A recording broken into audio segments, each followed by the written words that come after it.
اعوذ باللہ من الشیطان الرجیم بسم اللہ الرحمن الرحیم۔ ڈیئر اسٹوڈنٹس، السلام علیکم۔ میں ہوں آپ کا ٹیچر شبیر سلطان بیگ۔ آج ایک نئے لیکچر کے ساتھ اس آن لائن سیشن میں آپ کو خوش آمدید کہتے ہیں۔ جی تو آج ہمارا ٹاپک ہے generations of computer. Dear students, computer کی جنریشن اس وقت تبدیل ہوتی ہے جب ہارڈ ویئر میں ایک نئی تبدیلی آ جاتی ہے، ہارڈ ویئر آرکیٹیکچر میں۔ تو یوں اب تک کمپیوٹر کے 4 جنریشنز ہو چکے ہیں۔ تو اس کی ڈیوریشن ہم دیکھ لیتے ہیں۔ فرسٹ جنریشن 1940 سے سٹارٹ ہوتی ہے 1956 تک، اور سیکنڈ جنریشن چلتی ہے 1956 سے 1963 تک، اور 1963 سے 1971 تک تھرڈ جنریشن، اور 1971 سے ابھی تک پریزنٹ تک فورتھ جنریشن چل رہی ہیں۔ فرسٹ جنریشن کے بارے میں پڑھتے ہیں۔ فرسٹ جنریشن، اس جنریشن کے کمپیوٹر سائز میں بہت زیادہ بڑے، بہت زیادہ وزنی اور ایفیشنسی کم ہوتی تھی۔ اس میں ویکیوم ٹیوبس کا استعمال ہوا ہے، جس کی وجہ سے بہت جلدی گرم ہو جاتا تھا، اور ٹھنڈا رکھنے کے لیے ایئر کنڈیشن رومز میں انسٹال کرنا پڑتا تھا۔ اس جنریشن کے کمپیوٹرز کو رن کرنے کے لیے کئی کلو واٹ بجلی چاہیے ہوتی تھی۔ اس میں مشین لینگویج کا استعمال ہوا ہے۔ پنچ کارڈ کے ذریعے ان پٹ دیتے اور الیکٹرانک ٹائپ رائٹر کے ذریعے آؤٹ پٹ حاصل کی جاتی تھی۔ اس کی کچھ ایگزامپل ہیں: ENIAC، IBM 604 and Mark I۔ Second generation, dear students, اس جنریشن میں ویکیوم ٹیوبس کے جگہ پہ ٹرانزسٹر کا استعمال کیا گیا، جس کی وجہ سے اس کی سائز اور وزن میں کمی ہو گئی، اور ساتھ ہی ساتھ اسپیڈ اور میموری کیپیسٹی میں اضافہ ہوا۔ اس میں مشین لینگویج کے بجائے پہلی بار اسمبلی لینگویج کا استعمال ہوا۔ یہ جنریشن فرسٹ جنریشن کی نسبت اس جنریشن کے کمپیوٹر کی کاسٹ کافی کمی ہوئی، اور ایفیشنسی پہلے سے کافی بڑھ گئی۔ تھرڈ جنریشن آف کمپیوٹر، اس میں ٹرانزسٹر کے ساتھ ساتھ IC کا استعمال کیا گیا، جس کی وجہ سے اس کی سائز اور وزن میں مزید کمی ہوئی اور سپیڈ بڑھ گئی۔ اس جنریشن میں پہلی بار کی بورڈ اور مانیٹر کا استعمال ہوا، اور یوں کمپیوٹر کے استعمال کو آسان بنایا گیا۔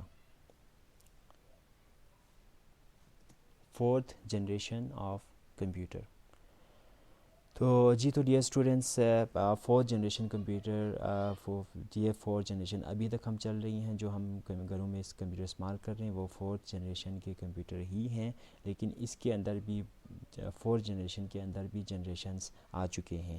تو اور ہم فورتھ جنریشن کے بارے میں ہی بات کریں گے۔ فورتھ جنریشن کے کمپیوٹر میں مائکرو پروسیسر کا استعمال ہوا، جس کی وجہ سے سائز اور وزن میں حیرت انگیز حد تک کمی ہوئی، اور سپیڈ اور ایفیشنسی بہت زیادہ بڑھ گئی۔ اسی جنریشن کے دوران GUI متعارف کرایا گیا، جس کے بعد تو جیسے کمپیوٹر کی ہسٹری میں انقلاب برپا ہوا۔ کمپیوٹر کا استعمال آسان سے آسان تر ہو گیا۔ قیمت میں نمایاں کمی ہونے کی وجہ سے ہر کسی کی رسائی میں پہنچ گئی، اور اس وقت فورتھ جنریشن کے کمپیوٹر ہر کسی کی ضرورت بھی بنتی جا رہی ہے۔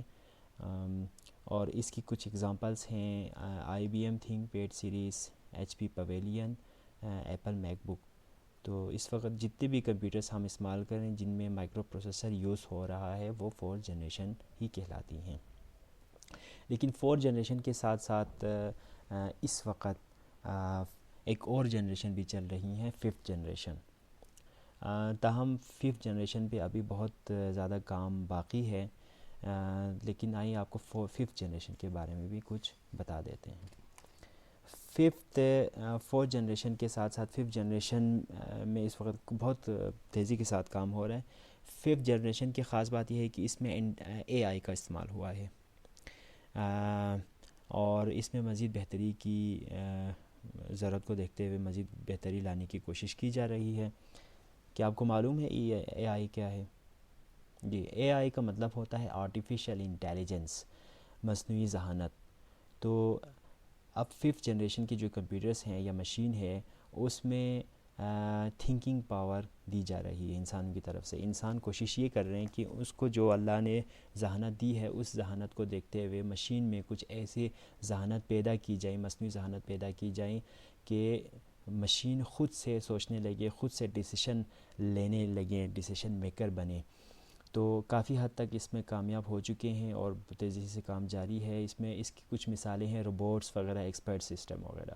روبوٹس آپ دیکھتے ہیں کہ اس کو ایک دفعہ انسٹرکشن بار بار دینے کی ضرورت نہیں ہوتی. ایک دفعہ انسٹرکشن دینے کے بعد یہ خود سے فیصلے لیتے ہیں، پاسٹ ایکسپیرینس پہ، مشاہدات پہ، آبزرویشنس پہ بیس کرتے ہوئے یہ خود سے فیصلے لیتی ہیں اور ان میں تھنکنگ پاور کسی حد تک ہے. لیکن سائنسدانوں کا یہ کہنا ہے کہ فیوچر میں کمپیوٹر انسانوں کے برابر سوچنے لگیں گے، کمپیوٹر انسانوں کے برابر انٹیلیجنس ذہانت لیں گے، اور ہو سکتا ہے کہ کمپیوٹر انسانوں سے بھی آگے نکل جائیں. تو آج کے ساتھ اس کے ساتھ ہی ہمارا آج کا لیکچر ختم ہوتا ہے. Thank you very much. اللہ حافظ.